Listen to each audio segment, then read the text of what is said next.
નમસ્કાર ગુજરાત બોર્ડના 12 કોમર્સના વિદ્યાર્થી મિત્રો, આઈએમપીના ઈઆઈ લેક્ચરમાં આજે શિક્ષણ સીમા નંબર 36 માટે આજ આવશે, જેનો આપણે શું જોવાના છે લેક્ચર. શરૂઆત કરીએ કે સેક્શન સી માટે નંબર 37 નહીં 36 પર આજ આવશે. તો જોઈએ આપણે કે કોણ આવે 2 માર્કમાં. તો સૌપ્રથમ ચાન્સીસ 99% દ્વિપદી વિતરણના ગુણધર્મ જે ફેબ્રુઆરી માર્ચ 2025 માં આવી ગયો. કોઈ પણ 4 ગુણધર્મ લખવા જવાનું, લખાય ને, સ્ક્રીનશોટ લઈ લેવાનો, આમાંથી જ આવશે. ગયા વર્ષે આવી ગયું તો ચાન્સીસ ઓછા છે. તો કોના ચાન્સીસ વધારે છે? તો બર્નોલીના પ્રયત્નના ગુણધર્મ ચાન્સીસ વધારે છે. 2 માર્કમાં માત્ર 2 જ ગુણધર્મ લખવાના આવશે. 3 આપેલા છે, તમારે 2 તૈયાર કરી નાખવાના, એનો પણ સ્ક્રીનશોટ લઈ લો. અને આ 2 જો નહીં આવે તો આ દાખલા આવીને કહેશે મેં નહીં તો કોણ બે. હા, મેં નહીં તો કોણ બે.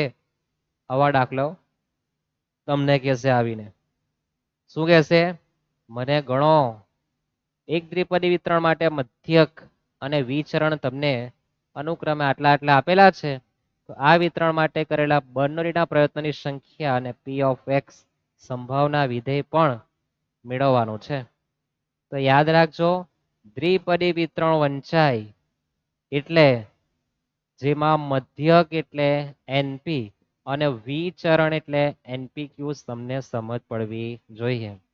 રકમ વાંચવાની સાથે તમને વિચાર કેવી રીતના લાવવો એનું ખાસ કહેતો છું મેં, કે તમે રકમ વાંચો કે દ્વિપદી વિતરણ વંચાય એટલે મધ્યક એટલે એનપી, વિચરણ એટલે એનપી ક્યુ, આવું તમને સમજ પડવી જોઈએ.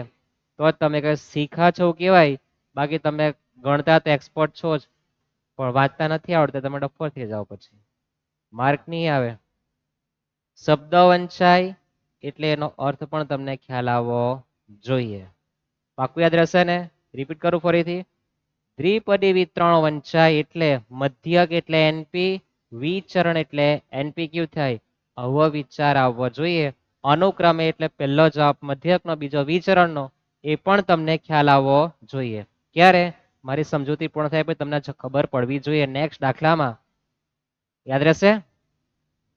તો આપણને એનપી આપેલો છે 3.9, વિચરણ એનપીક્યુ આપેલું છે 2.73. તો બર્નોલીના કરેલા પ્રયત્નોની સંખ્યા, તો ક્યાંથી શુભ મુહૂર્ત કરવાનું? તો યાદ રાખજો, તમારે શુભ મુહૂર્ત કરવાનું આ બંનેના ભાગાકારથી. તો એનપી એનપી ઉડીએ તો જવાબ કોનો આવે? ક્યુ નો જવાબ આવે. કોનો આવે? ક્યુ નો. તો 2.73 છેદમાં 3.9 કરીએ તો આપણો ક્યુ નો જવાબ મળી જાય. હા, પહેલા ક્યુ શોધવા જવાનું. યાદ રાખજો, તમને રકમ દેખાય પછી તમારા મગજમાં આવી જવું છે કે મને ક્યુ મળવાનું છે, એનપી એનપી ઉડી જવાના. એ એનપી નિકલ, ક્યાં બચતા? ક્યુ. યાદ રહેશે. તો તમારો જવાબ 0.7 આવે. પી નો જવાબ જોઈએ તો 1 માઇનસ ક્યુ કરી દેવાનું. 1 માઇનસ 0.7 તો 0.3. પોઈન્ટ ખાસ દેખાવા જોઈએ. અને પી ને ક્યુ જો મળી જાય તો આપણી પર જે આ એનપી છે 3.9, એમાં પી નો જવાબ 0.3 લખી દેવાનો ખુલ્લી આંખ રાખીને.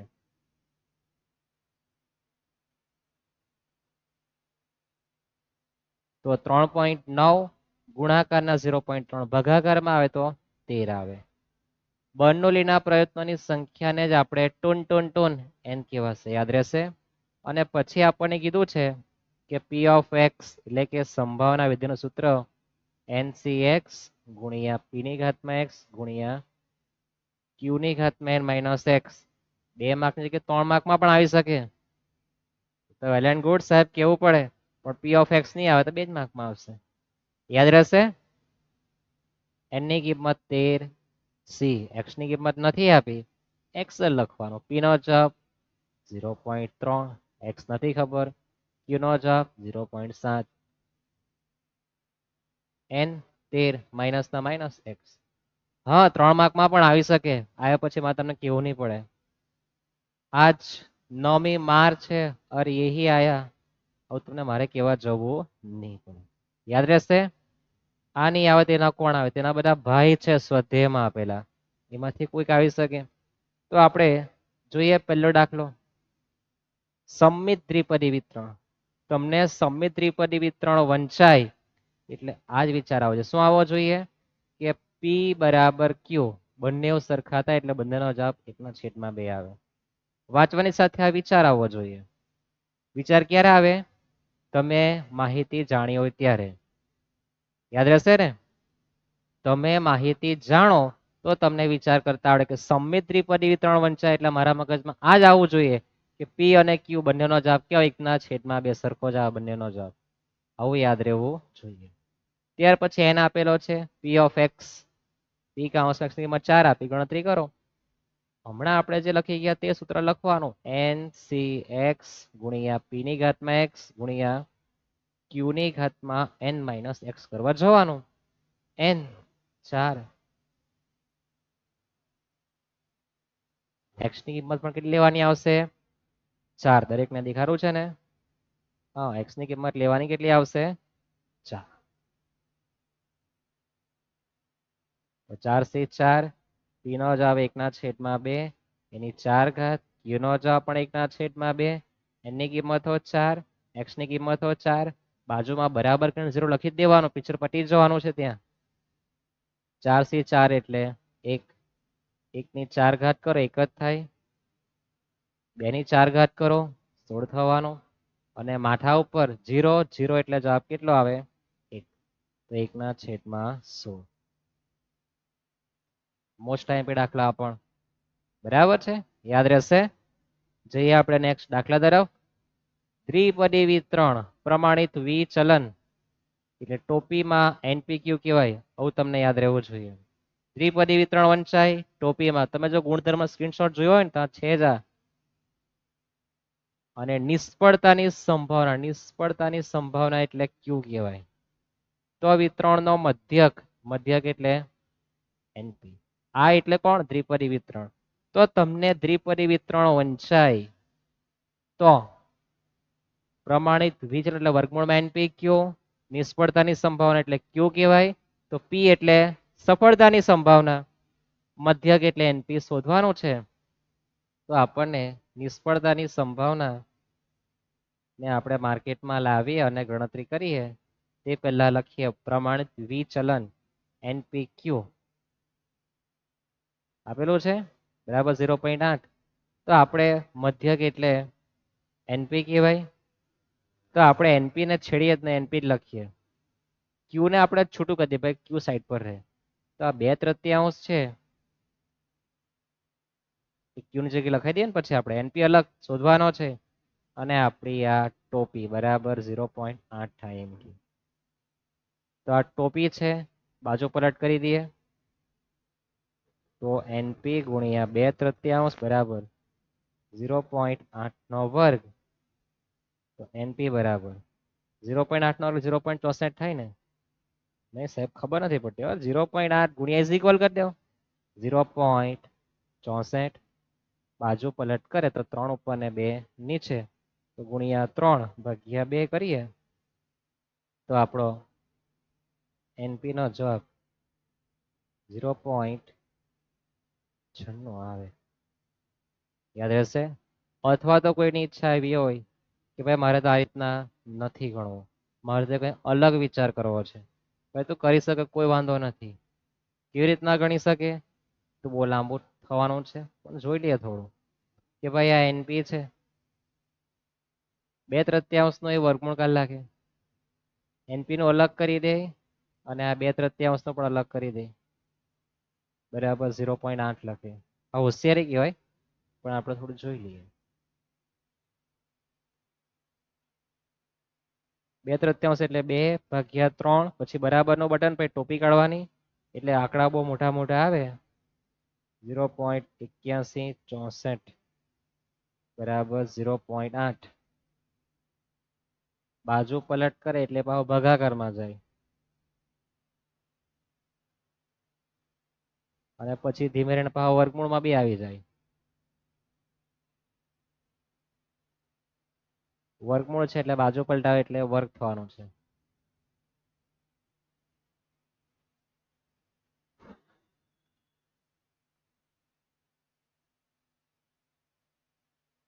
આનો વર્ગ થઈ જવાનો છે. તો કેલ્સીમાં કામ કરે 0.8 ભાગ્યા 0.8164 બરાબર નો બટન ગુણ્યા ઇઝ ઇક્વલ 0.96. ભાઈ એ બહુ લાંબુ ટૂંકું છોડ નહીં, આ ટૂંકુને ટચ સમજ નહીં. બરાબર છે. જે સરળમાં સરળ ભાષા છે આપણે ઉપયોગમાં લેતા છે. ત્યાર પછી ત્રિપદી વિતરણમાં n બરાબર 10,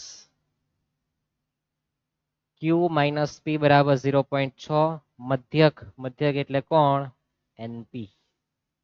કયા વિતરણમાં np એટલે હા મધ્યક ક્યારે થાય ત્રિપદી વંચાય ત્યારે. તો q ઓછા p બરાબર 0.6 આપેલા છે. તો મગજમાં આ એક પ્રકારનો વિચાર આવવો જોઈએ કે સફળતાની સંભાવના નિષ્ફળતાની સંભાવના કે p વત્તા q બરાબર 1 થાય, જેમાં આપણે q ને કરતા બનાવીએ તો 1 માઇનસ p થવાનું છે. બાજુ પરત કરી દઈએ તો આવું કઈ આપણું સમીકરણ સાઈડ પર તૈયાર થવાનું છે. તો આપણી પર q ઓછા p બરાબર 0.6 છે. જ્યાં આ q દેખાય ત્યાં ત્યાં આ q દેખાય ત્યાં આપણે એનો જવાબ લખી દઈએ કે 1 માઇનસ p. q ની જગ્યાએ શું લખી દઈએ આપણે 1 માઇનસ p. માઇનસ p તો બેઠા લખવાના છે બરાબર 0.6. તો એક ને એક 2p થાય અને ત્યાર પછી 0.6 બાજુ પલટાવીએ પ્લસ 1 ને તો માઇનસ 1 થવાના. તો માઇનસ 2p બરાબર માઇનસ 0.4. તો p બરાબર માઇનસ 0.4 ભાગ્યા માઇનસ 2. તો p નો જવાબ કેટલા આવે 0.2 આવે. કરી નાખીએ ભાઈ, તમારી કેલ્સીનો તમે સદુપયોગ કરી જ નાખીએ. બરાબર ને, કેટલો જવાબ આવે 0.2. ને આપણે શોધવાનું છે મધ્યક. મધ્યક એટલે np. n નો જવાબ છે 10. 10 ગુણ્યા 0.2. ઓ સાહેબ આવી કેલ્શિયમ ભાઈ થાય જ. યાદ એ રાખવાનું છે કે p વત્તા q બરાબર 1 થાય, જેમાં મારે q ને કરતા બનાવવા જવાનું જેથી મને p નો જવાબ મળી જાય. યાદ રાખજો. આ જઈએ આપણે નેક્સ્ટ દાખલા તરફ. મધ્યક np પર ક્યારે દ્વિપદી વિતરણ હોય ત્યારે. વિચરણ np કયો પ્રાચલ.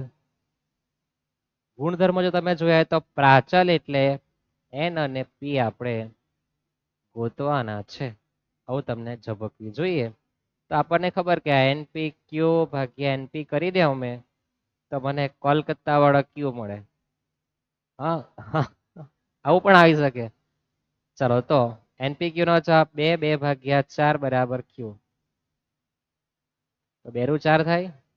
બરાબર, મોટા માણસને પગે પડવા જવાનું, મોટો ભાઈ છેદમાં, હા તો છેદમાં 2 લખવા જવાનું.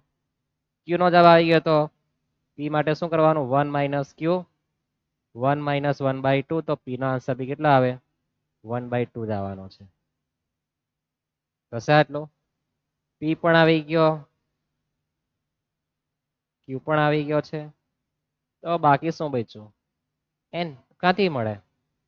તો તમારી પર જે np છે 4, જેમાં તમારે p નો જવાબ લખવાનો, બાજુ પલટ કરે તો 2 ઉપર જવાના, 4 દુ 8 થવાના. પ્રાચલ એટલે n અને p બંને જવાબ મળી ગયા. 2 માર્ક આપણા આવી ગયા. કઈ જ વાર નહીં લાગે. ત્યાર પછી n બરાબર 8, નિષ્ફળતાની સંભાવના q. તો પ્રમાણિત વિચલન તો p માં npq પૂછ્યું શોધો. તો આપણને ખબર કે જો q નો જવાબ જો આપ્યો હોય તો મારી પર p નો જવાબ તૈયાર જ છે. કેવી રીતના?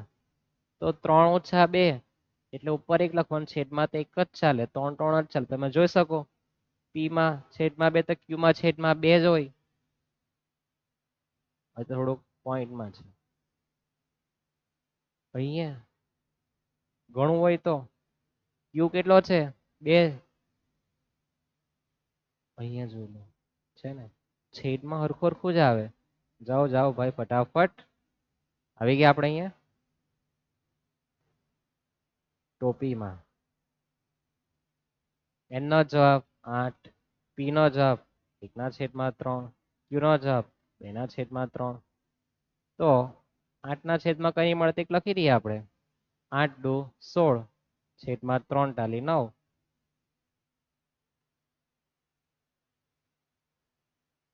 કેટલો જવાબ આવે 4/?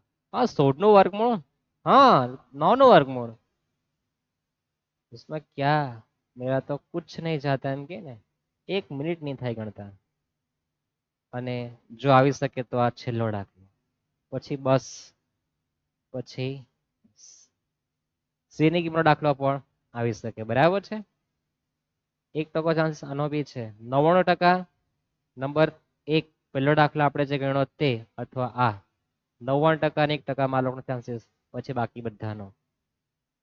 તો x તમને આપેલું છે, p ઓફ x આપેલું છે 2, 3, 4, 5.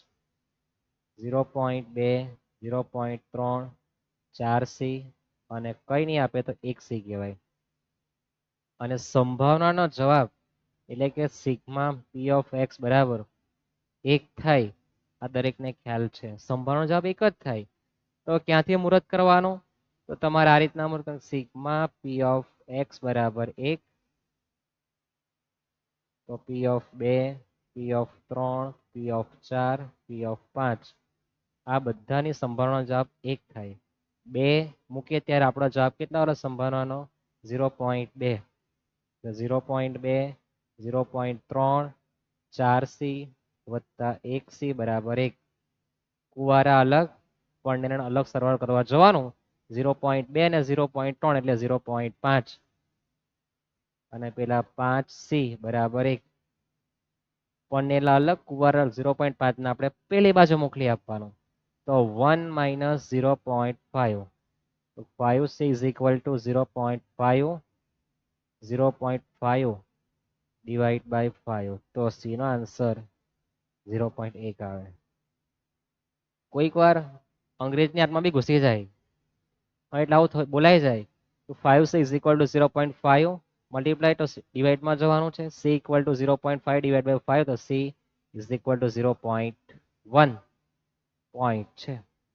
અહીંયા આપણા 2 માર્ક આવી. બરાબર છે. તો આમાંથી જ કાં તો થિયરી ક્યાં તો દાખલો હશે. ક્યારે?